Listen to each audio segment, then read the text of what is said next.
Hola, hola, it's me, Jake Johannsen. Oh my goodness, it's Thursday, the 27th. Is it the 27th? It's the 27th of May. We're rocketing towards June. The summer solstice, the longest day of the year, is less than a month away. Isn't that exciting? I'm excited about it. You're here on time. Jen, muchos gracias. I think you may be the first or the second person here, according to the number counter on the thingamajig. Um, so yeah, it's good to see you. Thank you for your lovely email, trying to buck me up. Amy, greetings. Oh, Amy, greetings to you. Keys, letting your pants wander in the backyard. Oh, time to wash those pants, Keys, when they can walk around on their own. Amy, greetings to you. Flavia, hello. Oh, you like the shirt? Yeah, my Kiwi. I think it's from a hardware store chain in New Zealand. And greetings, Carol. Rachel, happy second Thursday, first Friday. What the heck day is it? I don't know either. I don't know. I feel better. My mental health is better today than it was yesterday. Hey, it comes and goes. That's all I can tell you. Keith, hello to you in Florida. Who am I to tell a Floridian about mental health? But did the email work? Hey, I'm here. Scoreboard. Yeah, I think so. Worked a bit. It was very touching. It makes me feel good to be connected to all of you guys. I don't know what was happening. We're just having a little bit of a. I'm having a little bit of a crisis of my career, and I get it. I mean, I'm accomplished. I know I can do shows. The question is, can I get somebody to book me? And if not, how will I be going out to get booked myself? I've been a little bit discouraged about my inability to secure a spot on stage here in Los Angeles yet. But not all the clubs are open, and the spots are very limited. And there's a lot of young people with a lot of spare time on their hands out there. When's the camper going to be ready, Keys? It's June 16th or 17th, I think, is the pickup. I think we're scheduled to pick it up on the 16th. We might actually pick it up on the 17th of June. We're going to be departing Los Angeles on June 11th, on our way up to Northern California to drop our daughter at camp. And so there's going to be some tricky show scheduling around those times. There may be some times where we can't do a show, but for the most part, I'm going to try and do a show, and maybe we can think about what other times of day might be possible if you want to talk about that in the group chat. What did you say? Well, if anyone here hears you on Crisis in Career, I'm not, I see. That's you. If anyone hears me on Crisis in Career, it's you, Jen. Yeah, no, I get it. You wish you could fall down the stairs into a job. Yeah, don't we all? Don't we all? Belinda and I, Lady Jerry and I were talking yesterday about our daughter and how well she's doing in school, and how, it seemed like there were less people getting A's when we were younger than there are now. But I was saying, I know our daughter's working hard and she deserves the grades she's getting. But Keith, you're packing your RV for departure in the near future. Busting out of Florida, huh? Or are you going to be staying in Florida? RVing right around Florida. It's nice going to all the different beaches. It's hotter than F in FLA. I know you don't need the A when you're abbreviating Florida, but I like it. Pick, sorry you missed yesterday. You went to a fundraiser at a restaurant with people.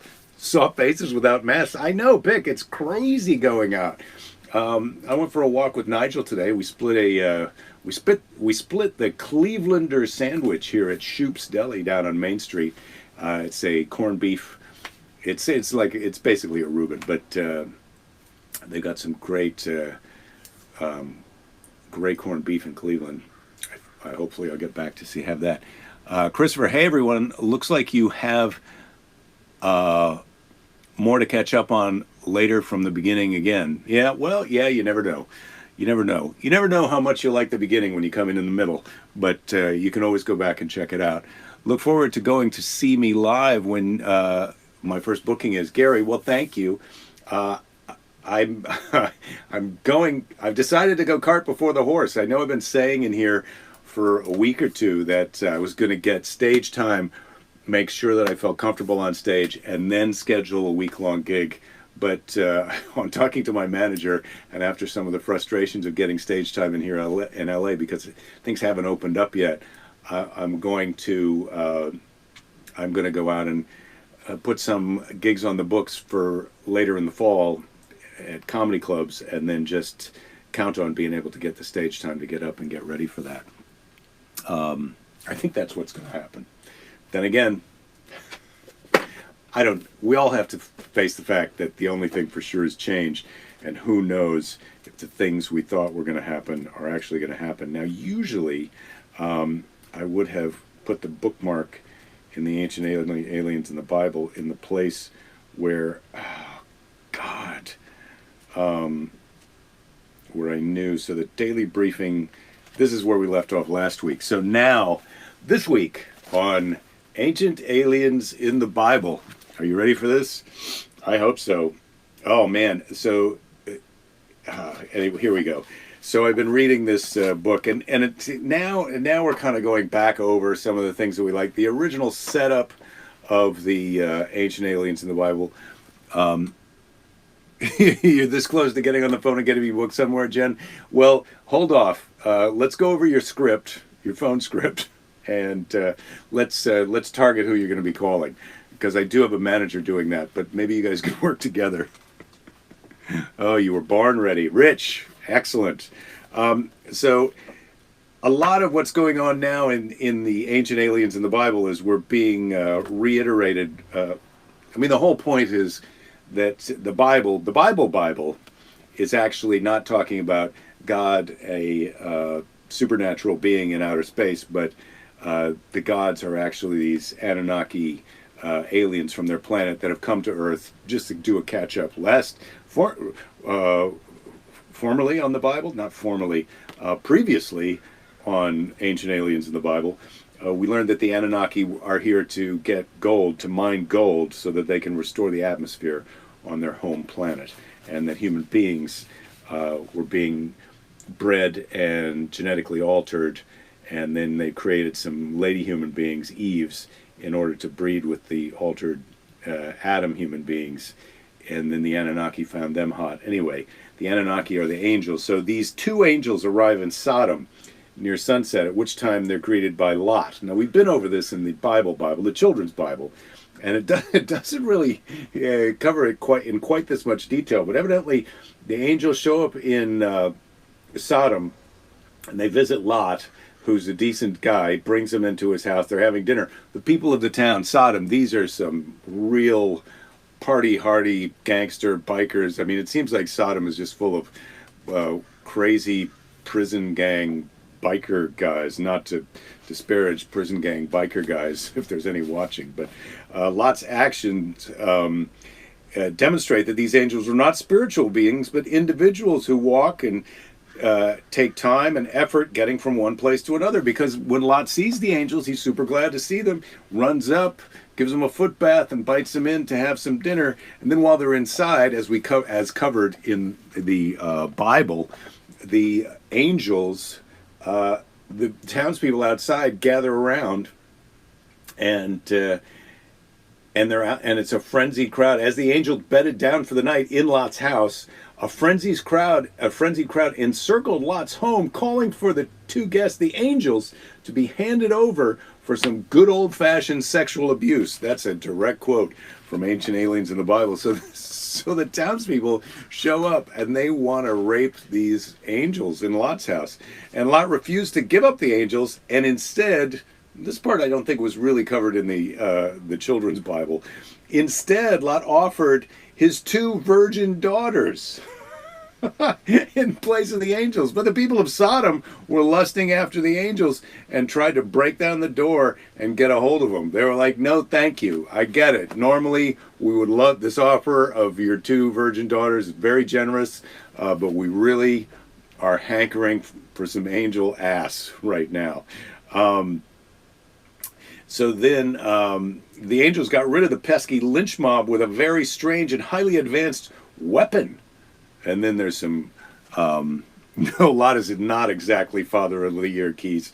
I mean, this is, I think God or the Anunnaki certainly appreciate how, the boss is over for dinner, and when the neighbors want to rape the boss, you offer to send out your virgin daughters. No, that's some bad parenting right there. And it doesn't really say what Lot's wife has to say about this, but spoiler alert, it doesn't go well for Lot's wife. So after being struck with sudden blindness, the people in the crowd give up trying to break into the house and rape the angels. So the angels do some, it's like some flashbang grenade that blinds the crowd, and they avoid getting raped. And also, it's a double happy, it's a win-win. Lot's daughters also do not get raped.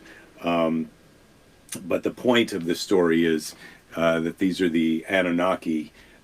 They're walking, they're getting tired, they need rest, they're dirty, they need to wash up, they drink, they eat, decide where to spend the night, getting into fights that are won by technological means. All of these are impressive feats for immaterial objects. In other words, if they were really angels, you wouldn't see this type of thing going on. If they were really spiritual beings instead of actual flesh and blood, although alien flesh and blood, not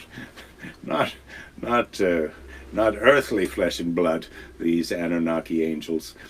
In the book of Judges, there's a story of an angel who refused to eat any food prepared for him by the future parents of Samson after he revealed that they were going to have a child favored by the Elohim, which are that's the Bible word for the Anunnaki. After dropping this bombshell on the family, the angel refused to reveal his name and then ascended to the heavens in an act of terrifying levitation. But not really, because they can fly. These aliens, they've got flying, I don't know if they're flying boots or jetpacks or how they get back to their ship. But he's no thank. After when you drop the news on a nice sweet family that they're about to have a baby that's the result of some kind of alien impregnation, it's good advice not to eat anything they want to serve you for snacks after that, just in case there's any kind of poison revenge motive going on. Are these the actions of an ascending non-physical spiritual being, or the actions of a being much more technologically equipped, like having the ability to fly off in a spaceship? To the humans of Earth, the presence of angels often struck up fear. No kidding, because back then we were not able to fly around. We didn't have jetpacks, which we barely have now. Certainly we don't have rocket boots yet. Although I'll admit to one of the things that I do online after the show while I'm trying to dub it over into the audio version for the podcast.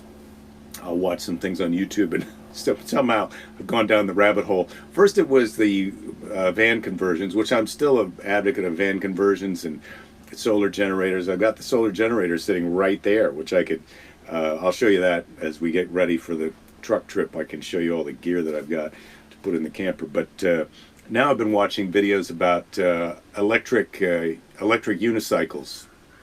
That's all you need to know. Just get out there, type that into Google, and get ready. See what you think about that. I'm thinking about selling my electric bike because I bought a regular pedal bike, and selling the electric bike, seeing if I can buy an electric unicycle, because I'm having trouble knocking my teeth out with currently with just the regular bike and the jiu-jitsu. Anyway, we do have electric unicycles. We do not have rocket boots. However, according to 2 Kings 1935, the Lord sent angels to protect Palestine, and they ended up wiping out all 185,000 men in the Assyrian camp. This is to help out the Israelites, the Jewish people, the chosen people. Chosen by who? The Anunnaki. Knock, knock. Who's there? The Anunnaki. Anunnaki who? Elohim, jackass. Read your Bible. Okay. In the first book of Chronicles, angels terrified David's family as they hovered between the earth and the sky near his simple village barnyard. So angels are all angels. The Anunnaki are they're flying around. They're in space. They're not floating like ethereal beings. They're actual alien flesh and blood flying around.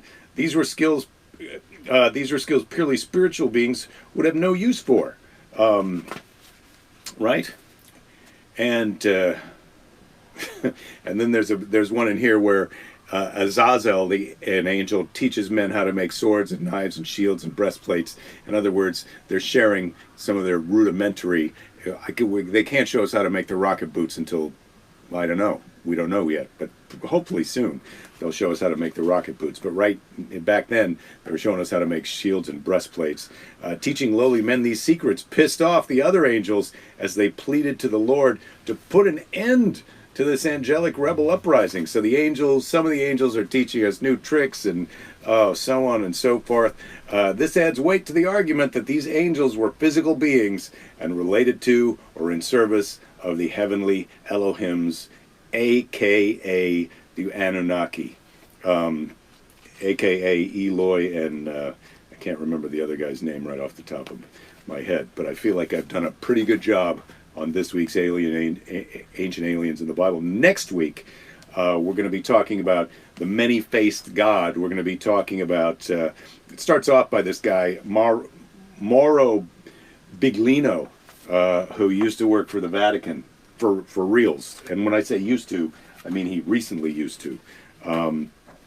So we're going to get into that, but that's next week on Ancient Aliens in the Bible. I hope you enjoyed that. I know I did. All right. How come the aliens are so unsocial today? Well, either they've got all the gold they want, or they're not so keen. You know, why would you buy the cow when you could get the milk for free? On the other hand, once they get tired of having sex with all the Eves, they're off to some other planet to have sex with their ladies. Oh, the shirt, the tattooed arms, that's not part of the shirt.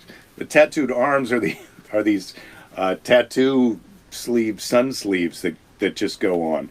So yeah, I bought some of these tattoo sleeves. Instead of sunscreen, I've decided maybe I'm going to wear the tattoo sleeves, or maybe I'm going to be getting some tattoos. Who knows? You really expected jetpacks by 1999? Pick. I don't know when I thought we were getting jetpacks, but I asked my mom for a jetpack when I was like 10 or 11 years old, and she said, I don't think we have those. But of course, I was watching Johnny Quest, and they had them on Johnny Quest, and so I was ready for that. Bob, you're late. Long day, working since 5 a.m. Oh my God! I hope nobody drove a golf cart into a pond again.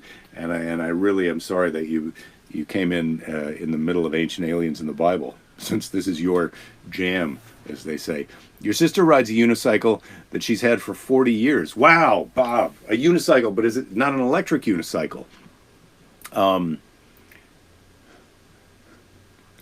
The electric unicycle could be a bonus for my stand-up. I don't know, because it's not as impressive as a regular unicycle on stage. If you're riding a regular unicycle on stage and doing your act, drinking water or juggling, that's impressive. I don't think the electric one, you don't really, first of all, you don't sit on it, you kind of stand on it. Anyway, you'll see when you start Googling later. Have I ever looked into getting a one-wheel? Gary, yes, I did think about the one wheel. I know for a fact that I can hurt my coccyx with a skateboard, and a one wheel is close enough to a skateboard that I was scared. Much feared danger in the keister is what I was thinking about the one wheel and all the electric skateboards. But I thought maybe this electric unicycle, which seems less dangerous in some ways and more dangerous in other ways. They have electric unicycles that go over 50 miles an hour, which is too fast. I feel like on my electric bike, if I get up to, on my bike, if I get up to 22 miles an hour, that's fast. That's fast enough. I mean, cars, it freaks them out. But yeah, the one wheel could knock my teeth out pretty well. You're right, Gary. Going by my original criteria of wanting the electric unicycle, you are correct. And really, there's so many ways that I could accomplish that goal if that was my only goal. But you're right. Do I try my new material out on Lady Jerry? Rachel, sometimes, well, I feel like the way no. The answer is no. Yes, kind of. So let me do that again. The answer is no. Yes, kind of. So I guess in a sense, I'm not a guy who has a joke idea and then tries that out on people when I'm walking around, because that's a comedian behavior that I don't find charming, and really not many people do. But I do sometimes say something funny to Lady Jerry or a friend, and then I make a note of it to then kind of work on that and then try it out on stage later. So I don't try material out on her or my other friends, but I sometimes discover material. And then this is the thing. Sometimes people meet a comedian and they go, oh, you don't seem that funny. Well, of course, I'm not doing my act then, but every once in a while I do say something funny, and then that's an opportunity for me to remember that and use it later in my stage act. Bob, you're saying 50 miles an hour on a unicycle is insane. It is insane. And so when you watch these videos, as I know you will on YouTube when we're finished here today, they're going 50 miles an hour and they're wearing motorcycle jackets. So the unicycle is basically a wheel that's about this tall, and then it's got pedals that stick out just below the central axle. And you stand on the pedals and lean forward and back, and that's how you go forward and back. So there's people, they stand up on the unicycle, lean forward like this, and just take off, just zooming. So there are people look like they're standing into the wind, and they're wearing full-on motorcycle helmet, full-face helmet, in case you fall off that damn thing, and often motorcycle jackets, gloves, and wrist guards, and the whole works. So once I saw that, it seemed like I don't think that's not so exciting to me.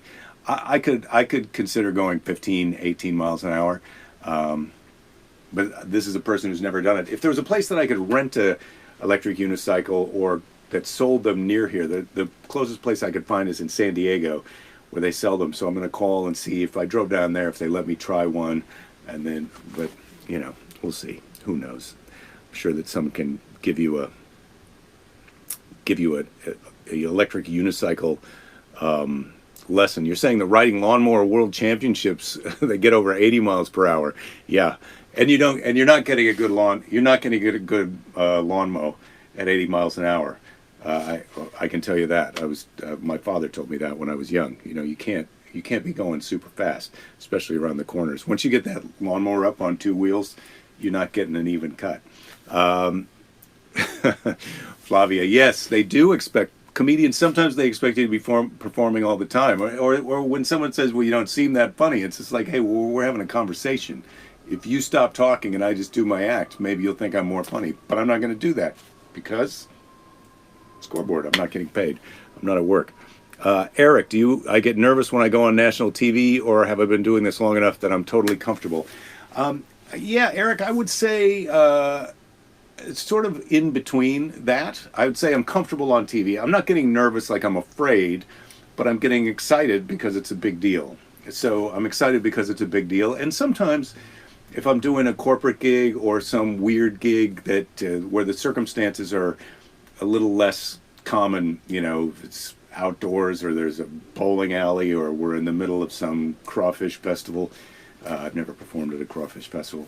I might be a little more, not nervous, but kind of excited, apprehensive, or more kind of tuned in, or I don't know what it is, just invigorated, but not super nervous. Usually excited. Although now that I haven't performed for over a year, I definitely I was just talking to Nigel when we were having our sandwich today, and he was saying, yeah, before he went on stage, he was nervous, and I said, yeah, I feel nervous too. I think that's part of what's going on with me, is I'm kind of a little bit apprehensive. What's it going to be like when I go on stage? And what he said was, you go on stage, and then you're nervous before you go on because it's been so long since you've been on, but then you get up there and you realize, oh, this is familiar. This is where I know how to do this part. It's the off stage before you get on where you're like, what's it going to be like? What's it going to be like? And then you get up there and you go, oh, right, this. And then you just do it. At least that was his. Rachel, follow-up question. Do I keep track of how jokes land in front of an audience? to know whether or not to retire them or not use them, because you'd imagine reactions can vary between audiences depending on where you are. Yeah, reactions do vary. They vary from night to night and town to town and show to show. And so I feel like you get an idea over time how a certain joke or punchline is going to perform. Like some of them are all-star, they're always getting that 8, 9, 10 out of 10 response. And other jokes, they're getting a smaller response from the overall crowd. But Steve Martin and Jay Leno are both at the school of, like, if the joke's not getting a 9 or a 10 in the laugh meter, you need to throw it out. And I would say, if there's something that I enjoy that I think is particularly funny that's getting a good response, and sometimes it gets up there in the 7, 8, but a lot of times it's even a 5, 6. If it's something that I really love or think is clever, or it's a smaller part of a bigger thing, I leave it in, because a lot of times something that I really like, someone in the audience, it may not on the whole, on average, be a 9 or 10 response, but to the people who are laughing at it, which make it seem like it's a 5 or 6 response, to those people it's actually a 10. And so so when you can get rid of something like that that's idiosyncratic or quirky, that they really like, that I really like, it undermines the overall deal. And so I'm kind of judging my act about how well it's representing what I think is funny, and what I think is funny about what I'm talking about and making a point, and the silliness factor. Like sometimes you say something that's not a giant response, but it keeps it silly. If you're talking about something where you might get into trouble with the crowd, like it's a joke about a political thing that they might not agree with, but then you say something silly that gets a smaller laugh, but it gives people the message that, hey, look, I'm not taking this super serious, and so you don't need to fight me. I'm trying not to get in fights a lot of times. So Lady Jerry is okay with it as long as it's electric and not gas. Scott is asking the unicycle. No, Lady Jerry doesn't know anything about the unicycle idea. She doesn't watch this show. Go figure. She's busy. She's got other things to do. She helps me in other ways, and I help her in other ways. But yeah, she only watches the show when she's on it next to me. Then she doesn't even hear the parts of the show. If she was to walk in right now, she wouldn't know. Do I have a minimum capacity expectation demand before I'll agree to do a show? Well, Jen, yeah, it's not, because Ouija had emailed me about Alaska and asked, like, how many people do you need in the audience to do a show? And it's got to do with, obviously, you don't want to do a show for 6 people or 20 people. But I would say if it's over 50 people, that can still be a really nice show. You prefer that they don't all know each other, because then that can be a weird dynamic. But I think the ideal crowd size is somewhere between 150 and 300. And then the amount of money that I would be looking to make for the show, because I got to pay for the airfare, I got to pay for the hotel. If you're talking about something that we're going to produce at some venue, you got to pay somebody, the other act who's going to be on the bill, and maybe some Facebook ads and all that. So you have to get that budget right. And then what do I want to take home for myself? I'm not going to say a dollar amount right now, but at $20 a ticket, if I'm able to take home the full purse or close to that full amount, if we had 100 people, that would be a doable situation. If I could string a couple of those together to be able to cover the expenses of everybody and get everybody there, I think I could make it work at that. And that would be considered small, but again, it's hard to keep all $2,000 of that under my control to spend on the actual show, because the venue wants to get paid sometimes, and sometimes there's someone else who's promoting it or producing it or putting it in that room or booking something. They all want a slice of that. So that's why, if you can make a deal with a music venue or something like that where they're going to make money off the bar sales, they're not so concerned about giving the door away if you're able to promote it and get people in there. But again, then you're back to some of that money that you're looking to make off those 100 tickets at $20 each. You're going to have to spend back in advertising or flyers or that kind of stuff to get people in there. Plus, then you get your hotel for a night or two, and then you got your airfare. So anyway, spreadsheets, you've got to love them. No brown M&Ms and a spread that includes kiwis are some of the demands that you can imagine. Yeah, I'm not so much with the kiwis backstage. I do like a banana backstage, but I think if I had to, I'm fine with a cheeseburger and some tater tots, or a chicken sandwich and some tater tots, or some nachos. I'm pretty simple backstage. Just get a little snack, have a coffee before, and a beer or a Jim Beam, and it's whatever kind of brown, bourbony, scotchy drink after the show. That's nice. Vodka, soda, something, not too picky. At the very least, meals. Yeah, well, we can go out after the show too. We can have a pizza party after the show. I can't eat pizza every night.